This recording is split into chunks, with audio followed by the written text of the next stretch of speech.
안녕하세요. 자유통일당 당원 동지 여러분, 그리고 시청하시는 많은 시청자 여러분, 반갑습니다. 오늘 이렇게 그 영상을 찍게 된 이유는요, 처음에 그때 말씀드렸던 우리 입당 홍보 관련해서 말씀드리고자 이 영상을 시작하게 되었습니다. 일전에도 찍은 영상이 있는데요. 다시 보시면 http://2개 www.luparty.kr 로 가입하실 수 있는 것이고요. 이 기존에 저희가 만들었던 이 http://j.mp lupi 4개 이것을 통해서도 온라인 입당을 하실 수가 있습니다. 요즘에 문재인 정권이 계속 그 전문가도 무시하는 그런 폭정 계속 하고 있어서 이렇게 코로나가 온 전국에 퍼져 있는 그런 상황이 됐는데요. 이와 같은 폭정을 막기 위해서는 우리 시청자분들, 애국자분들의 많은 그 온라인 가입을 통해서 우리 당에 힘을 많이 실어주셔야 우리가 그 폭정을 막을 수가 있습니다. 다시 한번 말씀드리겠습니다. http://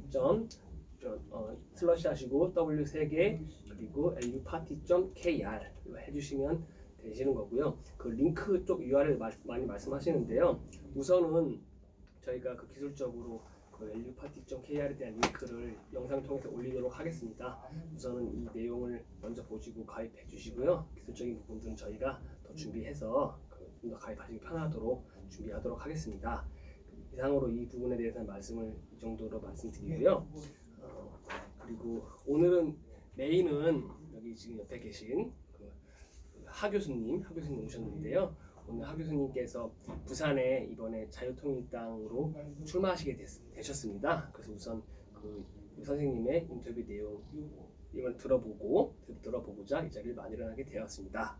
안녕하세요. 네, 안녕하세요. 네, 자기소개 좀 부탁드리겠습니다. 네, 이번에 그 부산 사흘 예비후보로 자유통일당 예비후보로 등록한 하봉규 교수입니다. 저는 자유통일당 부산시당 위원장을 겸하고 있으며 또한 원래 당초는 제가 있는 학교가 있고 제 그 근거가 있는 부산의 남구라든가 수영구를 염두에 두었으나 그 사흘 지역의 지역 주민들과 또 그 자유한국당 당원 동지들이 찾아와서 엽서를 했기 때문에 제가 그쪽으로 지역구를 바꾸게 되었습니다. 네, 그렇구나. 그럼 선생님은 어떻게 이번에 저희 자유통일당으로 입당을 하셔서 출마를 하시게 되신 거예요? 예, 저는 원래 그 정치학을 전공을 했고 사실은 박정희 대통령 시절에는 제가 그 공무원 생활로 시작을 했었습니다. 그러기 때문에 이승만, 박정희 대통령 각하에 대한 그런 존경심이 있는 데다가 이거 1990년 독일에서 유학해서 한국에 와서 한국의 민주화를 겪으면서 한국의 민주화가 상당히 그 대원칙, 민주주의의 대원칙이 무너지는 것을 보고 가슴 아파했었습니다. 그래서 그동안 칼럼이라든가 책을 통해서 많이 홍보를 했었는데 2013년 그 군사 이대로 가다가는 종북 주사파의 정권이 넘어가고 한국의 위기가 올 것을 예상해서 군사 쿠데타가 필요한 사태란 글을 쓴 바 있습니다.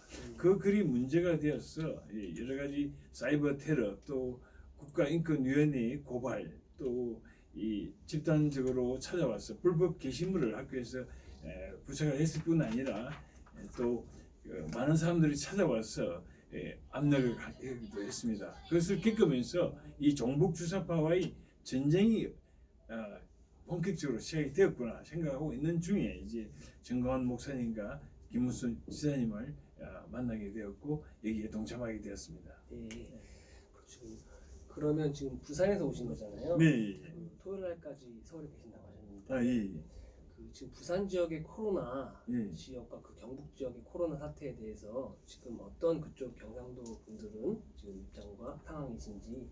예, 상당히 지금 코로나가 당초 우리가 염려했던 대로 원래 1개월 전에 대한의사협회에서 원래 이 문제가 위중하기 때문에 조치를 취해야 된다고 했고 또 지난 메르스 사태 때 박근혜 정부 때 만들었던 매뉴얼을 대로 했으면 이 문제가 이렇게 가지 않았을 것인데 갑자기 대구에서 또 신천지 교회를 중심으로 해서 창궐을 하게 되었고 지금은 거의 외신에서도 아웃브레이크다. 그러니까 급진적인 확산 단계라고 이야기하고 있기 때문에 지역 주민들이 상당히 위축되고 저희 같은 경우도 지금 대민 혹은 접촉 선거 활동을 할 수가 없을 정도로 되어 있습니다. 대구에 계시는 분들도 많은 염려의 진화가 오고 있습니다. 문재인의 이 폭정 때문에 애꿎은 대한민국 국민들 그렇습니다. 고생하시고 원래는 국민의 생명과 그 재산을 보호하는 게 국가 1차적 의무인데 그래서 이제 우리가 국가 정보 우리가 국제 정치학 쪽으로 한다면은 전염병에 대한 문제 이런 것은 국가 정보 혹은 국가 존립의 문제로서 최우선적으로 다뤄야 됨에도 불구하고 지금 문재인 정부가 지금까지 대응해 온 것을 보면은 거의 방치 수준 혹은 의도적으로 이것을 방치한 것으로 볼 정도이기 때문에 이것은 탄핵돼야 될 사유라고 저는 보고 있을 정도입니다. 그래서 이 문제가 지금 벌써 외신에 따르면은 중국에서 출발을 했는데 중국의 문제는 말이죠. 중국은 이미 중세 시대 때 우리가 유럽을 갖다가 휩쓸었던 그 흑사병이 중국에서 발현된 것이었습니다. 그것을 몽고족들이 가져가가지고 그걸 유럽에 전파되도록 했는데요. 그걸 보면서 중국은 전 세계에서 지금 질병의 그 오염 지역으로 지금 보고 있는 상태에서 그리고 지난번에도 또 사태가 사스라든가 이런 게 있었지 않습니까? 그런데도 불구하고 이런 것을 했다는 것, 이렇게 미온적인 대응을 했다는 것은 다분히 의도적인 것이고 문재인 정권이 얼마나 사악한지 국민의 생명과 안전에 전혀 관심이 없는 것을 보여주는 것을 우리가 알 수 있겠죠. 예. 네, 그렇군요. 그럼 선생님께서는 아니죠, 선생님이 아니죠, 이제 후보님이라고 정정을 드려야죠. 지금 하봉규 예비 후보님께서는 지금 대학을 독일에서 박사를 하셨어요. 예. 근데 정치 경제를 공부하셨더라고요. 그러니까 그래서 보니까 최근에 논문 보니까 신경제 정치경제학과 국부 이론 이런 논문 쓰셨어요. 그래서 국부라는 부분에 대해서 교수님이 어떻게 하면 국부를 올릴 수 있는지 한번 여쭤보겠습니다. 제가 개인적인 이야기를 드리면 저는 아까 말씀드렸듯이 국세청에서 나이 20살 때 국세청에서 근무를 한 적이 있습니다. 그리고 이제 뒤늦게 5년 동안 공부를 하고 그리고 이제 대학원에 진학을 하게 되었습니다.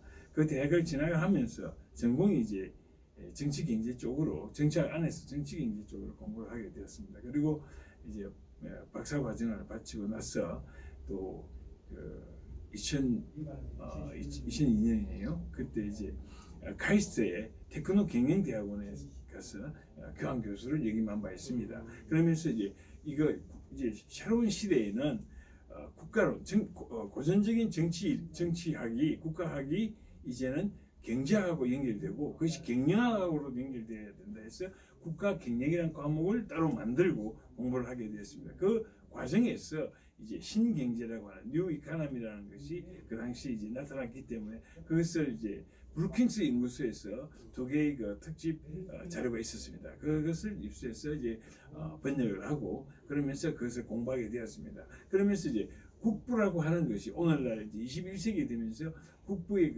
새로운 개념들 그리고 또 특히 국부라고 하는 단순한 가시적인 혹은 외형적인 자본만 이야기하는 것이 아니라 오늘날 이게 무형 자산이라고 하는 그런 것을 우리가 공부를 해야 되기 때문에 그래서 국가 지도 혹은 국력의 지도, 국부의 지도를 하게 됐습니다. 특히 국가 경영이라고 하는 것은 필립 코틀러라고 하시는 분이 국가 마케팅이라는 것을 20년 전에 발표한 바 있습니다.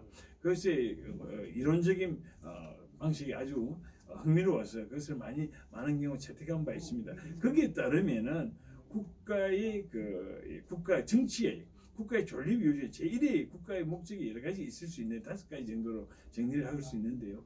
그 중에 가장 1이 뭐냐니까 국부의 창출이라고 이야기를 하고 있습니다. 이것은 벌써 50년 전에 세이머 립셋이라는 정치학자가 앞으로 국가라고 하는 정치의 평가 기준은 국부를 창출한 것이라고 이야기한 거 일맥상통하기 때문에 제가 관심을 가지고 공부를 하게 되었습니다. 네. 지금 문재인 정권에서는 하루가 멀다 하고 국부를 줄이고 있는데 나라를 망치고 있고 경제를 어떻게 하면 망칠까 노력하고 있는데 우리 하봉규 교수님께서 그 등원하셔서 그런 폭정을 막아주시면 정말 좋겠습니다.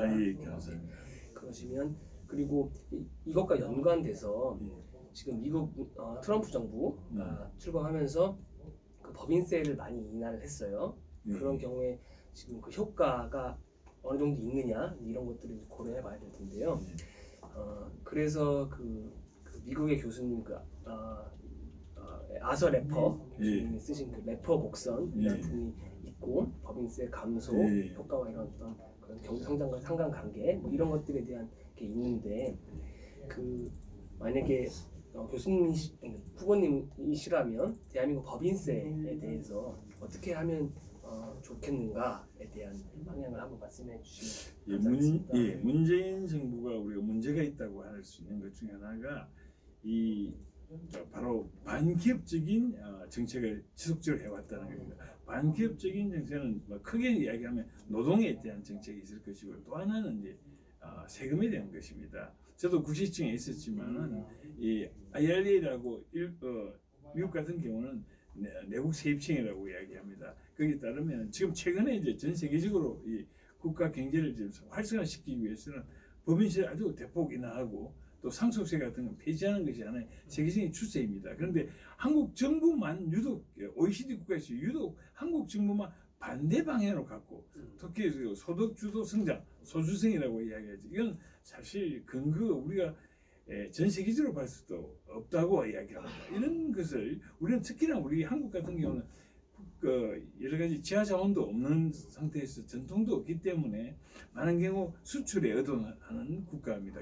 무역에 의존하는 국가는 당연하게도 기업 주도, 기업을 갖다 활성화시키고 우리가 국가 마케팅 혹은 국가 경영에서도 우리 한국이 갖고 있는 가장 최고의 강점 중에 하나는 무엇이냐 하면 그것은 산업 조직, 다시 말해서 우리나라는 대기업이라고 하는 산업 조직이 있다. 이 산업 조직이 엄청난 파워를 갖고 잠재력이 있기 때문에 우리가 키워줘야 되는 것인데 이것을 계속 이제 억압을 하고 세금을 높이고 하니까 기업들이 견디다 못해가지고 뭐 탈출을 한다든가 여기에 탈출을 하거나 혹은 지난번에 이제 대한항공 같은 경우는 기업주 가족에 대한 일종의 약탈적인 혐오성 이 언론 플레이로 이 기업 사주가 그냥 한마디로 이야기하면 낙심해서 우라병으로 돌아가셨다고 이야기할 정도로 되었으니까 이것은 우리가 볼 때 대한민국은 이번에 이인영 원내대표가 사회주의 국가로 가겠다고 공식적으로 선언하지 않았습니까?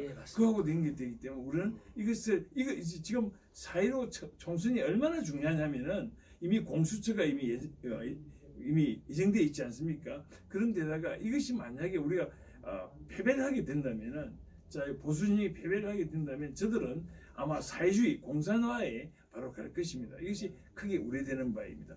실제로 제가 독일에서 공부를 했는데요. 그러니까 독일이 난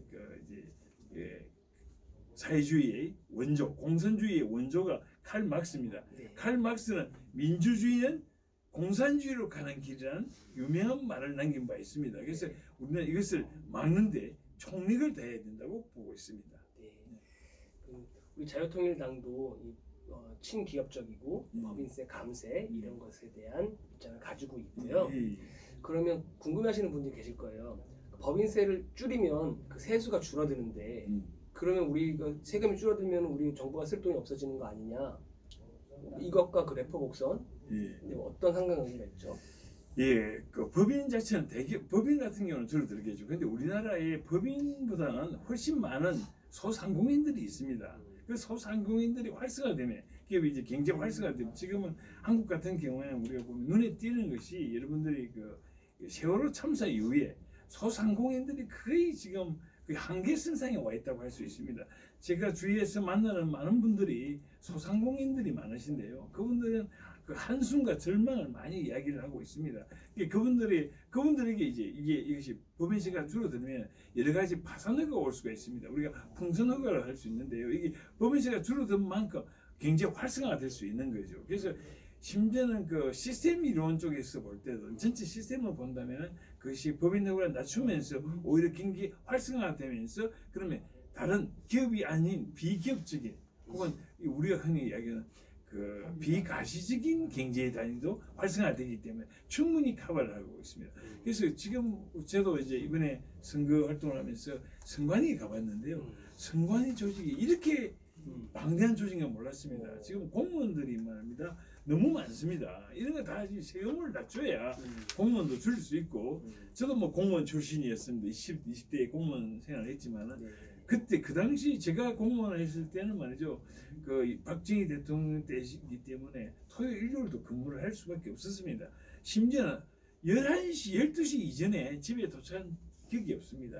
5년 동안 그렇게 했기 때문에 그런 방향으로 공무원 수를 줄이고 공무원 수를 그 공무원을 갖다가 정형화시키고 이렇게 해야지 이렇게 방만한 운영 그리고 포퓰리즘이 너무 심하지 않습니까? 이번에 한 60조 정도의 포퓰리 예산을 가지고 지금 경로당부터 그렇게 이제 확산을 하고 있는데요. 이것은 거의 마약 수준입니다. 그래서 그 우리가 흔히 선진국하고 후진국 차이 중에 하나가 우리가 남미하고 유럽의 차이인데 유럽 같은 경우는 이 포퓰리즘을 못하게 하고 있는데 지난번에 스위스에서 유명한 사건이 있었지 않습니까?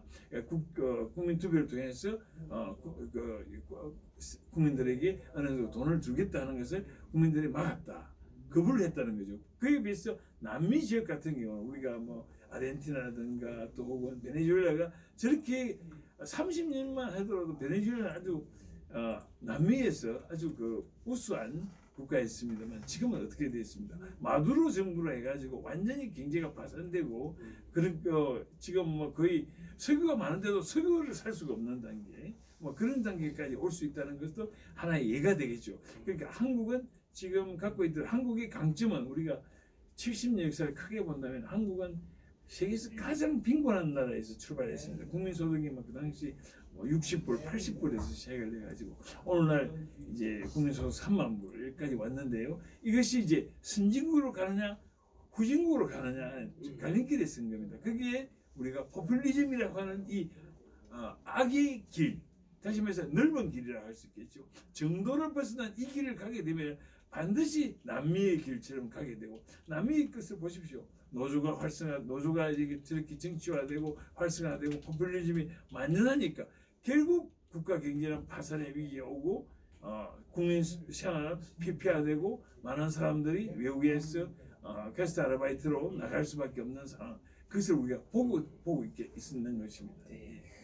역시 이렇게 하 후보님 같이 이렇게 전문가 분께서 그 의정 활동도 하시고 나라님도 하셔야 이 나라가 바로 갈 수 있다고 생각합니다. 문재인 정부가 문재인이 너무 폭정을 하고 비전문적인 아마추어적 행동을 하기 때문에 문제가 너무 많이 되는데 속히 우리 하 후보님께서 바로잡아 주시기를 기대하겠습니다. 예, 제가 후보로서 이제 당연히 제가 이제 나는 지역구도 신경을 쓰고 제가 한 10년 전에 저는 이제 도시 경영 시대와 부산이라는 책을 쓴 바 있습니다. 그래서 이제 국가 경영하고 또 도시 경영 시대라고 하는 그런 시대적 그 사명에 맞춰서 책을 썼는데 이런 것을 활용해서 우리 지역의 발전을 위해서 특히 부산은 이제 동쪽과 서쪽으로 이제 나눠져 가지고 동쪽에 비해서 서쪽이 상당히 좀 낙후되어 있다고 이야기를 하고 있습니다. 제가 이제 출마하는 곳이 사을 지역이기 때문에 대표적인 서쪽에 해당될 겁니다. 그래서 여기에 지역 발전을 위해서 노력을 할 것입니다. 그래서 뭐 예를 들어 사을 지역에 있는 뭐 관광, 거기는 그 모룬데라고 하는 엄청난 국제적인 관광 도시가 있을 수 있는 잠재력이 있는 곳입니다. 그래서 그런 쪽도 개발을 한다든가 산업 단지를 유치를 한다든가 등등도 하게 될 겁니다만은 저는 제일 먼저 하고 싶은 것 중에 하나가 지금 경남 거제라는 곳에 포로 수용소 있던 자리가 있습니다. 그러니까 지금은 아주 사람들이 오지 않는 한적한 시설만 되어 있는데요. 이것을 지금 우리 한국 정부가 하지 못한 것 중에 하나가 70년 동안 반공교육에 살아있는 반공 현장 교육을 못했습니다. 이것을 뭐냐니까 북한 체험관으로 만들겠습니다. 그래서 이 북한 체험관은 그 규모와 그 내용을 하면은 아마 한국뿐 아니고 한 1박 2일 코스로 이렇게 만들어서 북한 생활을 체험하는 젊은 학생부터 나이 드신 분까지 그리고 이것이 성공하면 전 세계가 지금 주목하는 것이 유일한 분단 국가인 한국 그리고 세계에서 그 공산국가 중에서 가장 사악하다고 하는 전제적 독재적 공산국가의 왕조인 북한 체제를 전 세계를 보고 있습니다. 그래서 그것을 이해하는 국제사회에서도 많은 사람들 관심을 갖고 국제 관광객도 유치할 수 있다고 봅니다. 그래서 그걸 꼭 만들고 있습니다. 네. 그 일단은 그 법인세 관련된 부분, 그다음에 그 거제도 관련된 부분 때문에 들으셨고요. 또 추가로 교수님께서는 또 대한민국 그 국가정보기구 이런 부분에 대한 식견도 있으신 걸로 알고 있습니다. 저 또한 대학에서 국가정보 관련된 부분 공부하는 중인데 이 조직 개편상 문제가 좀 있는 것 같아요. 현재 조직 구성 현재 대한민국의 선진 정보기구에 비해서 그런 부분에 대한 입장도 좀 같이 말씀해 주시면. 제가 독일에서 공부했다는 것을 제가 한두 번씩 이야기를 합니다. 왜냐니까 영국이나 프랑스, 독일 세 나라는 좀 역사적으로 다릅니다. 특히나 영국과 프랑스는 자유민주주의로 좀 이행을 했습니다. 프랑스는 대혁명을 했지만은 그렇지만 독일은 그렇지 못해가지고 항상 이렇게 독재 국가로 갔습니다. 그래서 1838년에 있었던 그 파우스 키레이라 사건이 돼가지고 독일 민족들이 프랑스로부터 이제 독일의 2월 혁명의 영향을 받아가지고 우리도 하나의 자주 국가로 통일을 하자고 했을 때 그때 가장 강력한 프로이센을 중심으로 해서 통일을 하자고 할 때 프로이센이 자기들은 이쁜 군주국을 할 수가 없다. 그래서 거부를 했습니다. 그래서 끝내 그 전제 군주주의로 가가지고 나중에 1차 세계대전을 일으키는 원인이 되었습니다. 두 번째는 유명한 히틀러 때입니다. 바이마르 공화국이 또 망하면서 민주정인 바이마르 공화국이 그 당시 공산주의 운동이 일어나니까 히틀러가 나서서 반공을 하니까 국민들이 히틀러에게 표를 줬고 그것이 끝내 2차 세계대전으로 간 것입니다. 다시 말해서 독일은 두 번에 걸쳐서 민주주의에 실패를 한 나라이고 또 그 실패는 바로 세계대전으로 갔고 그 세계대전 중에 하나인 홀로코스트라고 하는 인간이 했으면 안 되는 그런 것을 했기 때문에 독일 국가는 제가 85년도 갔을 때 일주일에 한 번 꼭 그 공영방송에서 2차 세계대전을 보여주면서 국민 계모시키고 있었습니다. 2차 세계대전 때 우리가 뭘 잘못했는가 했습니다. 그것을 보는 겁니다. 다시 말해서 뭐냐니까 민주주의, 독일의 역사를 보면은 민주주의는 위험할 수 있다. 민주주의 대원칙이라는 게 있어야 된다는 겁니다. 그 대원칙이 뭐냐 하니까 그 대원칙은 국가에 대한 반역행위, 자유는 주지만은 규율도 동시에 중요하고 또 권리가 있지만 책임도 중요하다. 그래서 그 원칙을 가져온 것이 독일의 헌법 1조입니다. 그 1조 2항에 보면은 한마디로 간단히 요약해 가면은 독일의 헌법에 타인의 공공질서와 타인의 권익을 해치는 것을 제외하고는 국민의 자유를 허용한다는 겁니다. 다시 말해서 공공질서를 우선적으로 한다는 것이 자유민주주의 대원칙입니다. 그렇다면은 우리가 이야기하는 그 국가기구라고 국가정보기구라는 것도 아까 국가의 존립 목적 중 하나가 국가의 국민의 생명과 국민의 재산을 보호하기 위해서는 국방도 필요하고 국방보다 더 핵심적인 요소는 국가정보기관입니다. 그 국가정보기관을 지켜줘야 되는 것이 대원칙이기 때문에 우리는 국가정보기관을 그래서 미국이라든가 다른 선진국들도 국가정보기관에 대해서 그 초법적인 탈법적인 것을 인정하는 것은 바로 이 대원칙 때문이라는 것을 국민 여러분도 아시고 정보기관을 지금 국정원이라는 이름 자체도 바꿔야 됩니다. 다시 말해서 옛날에 안전기획부라든지 그러니까 중앙정보원으로 정보부죠. 그런 식으로 다시 돌려서라도 우리나라의 기강을 잡는 우리는 왜냐하면 아직도 남북 대치 상황이고 세계에서 가장 사악하고 반역적인 정권하고 대치하고 있는 상황을 국민들이 인식하셨어요. 바로 민주주의는 뭐냐? 자유민주주의란 뭐냐? 국가정보기관이 그 기능을 할 수 있도록 해주는 것이다. 우리가 이거 영화 영국에서 만든 유명한 영화가 있지 않습니까? 007. 007이 MI6라고 하는 데서 온 겁니다. MI라고 하는 것은 Military Intelligence랍니다. 다시 말해서 국가정보라고 하는 바로 군사정보에 가깝습니다. 그것을 우리가 인정할 수밖에 없으니까 한국 특히 한계상에게 더욱 더 철저한 정보기관을 강화시키는데 우리는 저는 그 역할을 하고 싶습니다. 네. 네. 감사합니다. 꼭 이 대한민국 국가정보원도 바른 방향으로 갈 수 있도록 우리 교수님께서 힘써 주시기를 부탁드립니다. 그리고 워낙 하신 일이 너무 많으셔가지고요. 그 과거에 김대중 정부 그 대북 퍼주기 할 때 그거에 대한 우리 교수님에 대한 어떤 그 김대중 정부에 대한 문제점 그 부분에 대한 것도 교수님이 아주 식견이 많으시더라고요. 예, 그래서 그것과 맞물러서 그 지금 현재 북핵 문제까지 같이 설명해 주시면. 예, 제가 그게 가장 안타까워 생각하는 게 우리가 지난 우리 보수 정부가 지금까지 못한 것 중에 하나가 김대중 정부의 다시 말해서 우리가 그것을 갖다가 우리가 햇빛 정책을 하고 있습니다. 다시 말해서 김대중 노무현 정부로 이어지는 것은 뭐냐니까 북한에 대해서 퍼주기라고 이야기하는 일방적인 시해 조치였습니다. 근데 그게 독일의 그 오스트폴리틱이라고 하는 유명한 동방정책으로 이야기합니다. 그 동방정책을 우리가 얘기를 한다면은 이 오스트폴리틱하고 달리 한국의 햇빛 정책은 얼마나 그것이 반역적이고 그것이 자유민주주의를 해치는 것인가를 우리가 알게 되겠죠.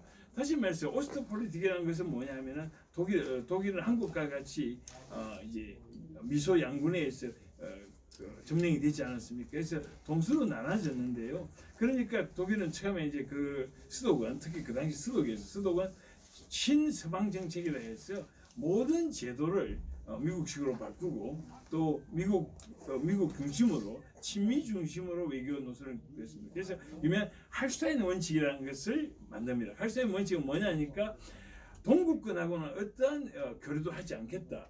외교 관계를 포함한 모든 걸 하지 않겠다는 것이었습니다. 그러다가 그것이 이제 70년대, 60년대, 70년대 경과하면서 독일은 이제 그 당시 미군이 20만이 주도를 하고 있었고요. 그리고 또 소위 말하는 라인강의 기적이라 해가 굉장히 부흥이 일어나니까 자신감이 생긴 겁니다. 그 자신감을 바탕으로 해서 이제 빌리 브란트라고 하는 인물이 나오고 SPD라고 하는 독일은 한 100년 이상이 된 독일 사회당이 있습니다. 그 당에서 정책이 이제 오스트폴리틱입니다. 그래서 좀 미군이 20만 있는 국방이 확실한 토대 위에 그리고 경제력이 부강한 상태에서 동독에 대해서 어떻게 하는가? 동독은 그래도 공산국가이기 때문에 비정상적인 나라다. 그럼 동독을 어떻게 할 것이냐? 동독은 앞으로 접촉을 하긴 하되 어떻게 할 것이냐 하니까 동독의 개혁과 개방을 지원할 수 있는 정책만 지원하겠다는 것이었습니다.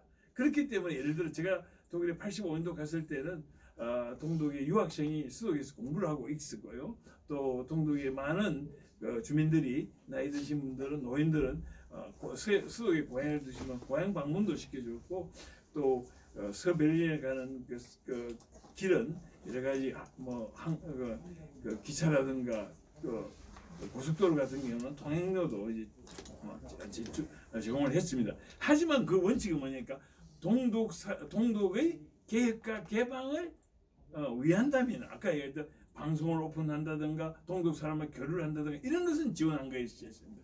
그에 비해서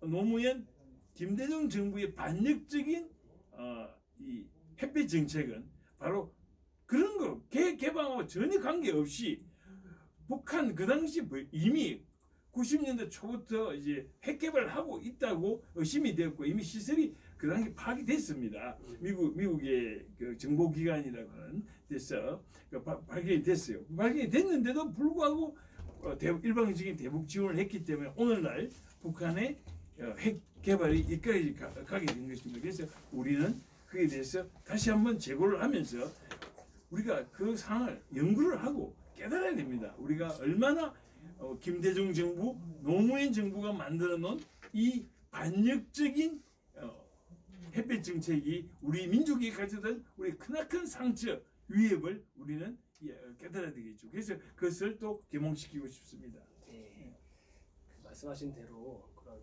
신념과 가치, 이념 가지고 대한민국을 위해서 바른 정치 해주시기를 부탁드리겠습니다. 그리고 마지막으로 지금 현재 문재인 정부의 그 폭정의 연속선상에서 지금 정강훈 목사님이 지금 감옥에 가 계시는데 이 상황에 대해서 우리 하 후보님께서는 어떻게 생각하시고 어떻게 돼야 되는지 입장 말씀해 주시고 부산 그 지역 분들께 마지막으로 인사 부탁드리겠습니다.